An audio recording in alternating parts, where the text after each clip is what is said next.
Between 1968 and 1972, America launched 9 human missions to the moon, 6 of which successfully touched down, allowing 12 men to walk on the lunar surface. NASA's next chapter of lunar exploration, called Artemis, has the task of not just going to the moon to create a long-term human presence on and around it, but also to prepare for ever more complex human missions to Mars. In short, everything we must be able to do here, we must first do here. So, what will an Artemis mission look like? Everything is designed and tested with our most important element in mind, the astronauts. This is their deep space, human-rated spacecraft called Orion, built in 3 parts. The crew module, where up to 4 astronauts will live and work throughout the flight. The service module, with life support systems for the crew and its own engine and fuel reserves. And a launch abort system, with engines capable of pulling the crew module to safety during launch should anything go wrong. To accomplish the task of launching our crew and heavy payloads, NASA is building the Space Launch System, comprising of a cargo hold, an exploration upper stage, a massive core stage, and 2 extended solid rocket boosters. Altogether, this is the world's most powerful rocket, and it exceeds the legendary Saturn V of the Apollo era in numerous ways. Sitting on the launch pad, the entire rocket, fully fueled, weighs just over 6 million pounds, 5.2 million of which is just the fuel. Once ignited, there is no stopping what comes next. All 4 RS-25 engines and the 2 solid rocket boosters come to life, thundering our crew upwards. 2 minutes after ignition, the solid rocket boosters are spent and released. 8 minutes after launch, the core stage is depleted and separated. The upper stage fires briefly, placing Orion into a parking orbit around the Earth. Here, the crew reconfigure the spacecraft and check systems to confirm everything is ready for deep space travel.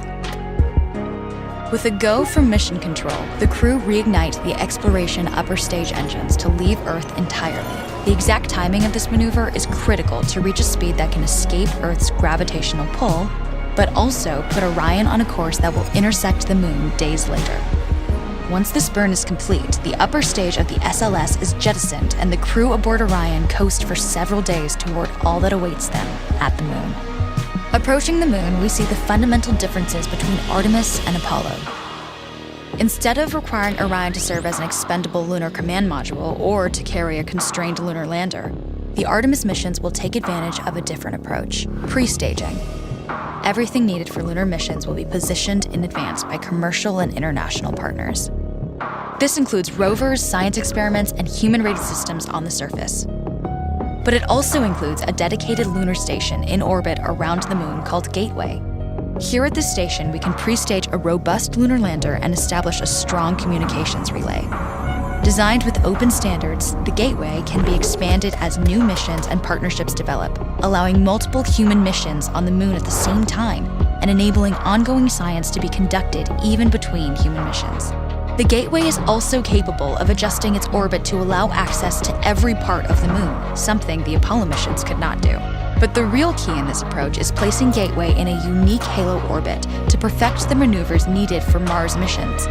And with the growing list of commercial and international opportunities, Gateway is the ideal hub between Earth and all that lies beyond. Returning to our crew as they approach Gateway, the Orion must match the elliptical orbit of the station in order to successfully dock. Once on board, pre-selected crew members transfer to the lunar lander, while those assigned to Gateway remain on station.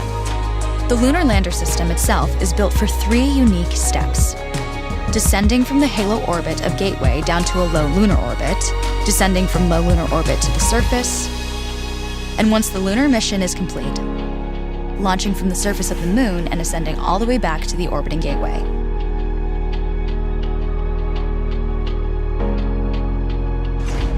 Once back aboard the Orion spacecraft and undocked from Gateway, the crew fire their engine once to break out of the halo orbit and once again to sling the spacecraft around the moon, placing it on a multi-day trajectory back towards Earth.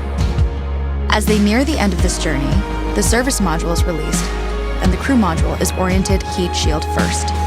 Entering Earth's atmosphere at 25,000 miles per hour, the friction of air slows Orion considerably, while also subjecting it to temperatures of 5,000 degrees. With the Orion now at just 300 miles per hour, a series of parachutes uniquely tested and produced for this moment deploy, decelerating the craft to just 20 miles per hour for splashdown.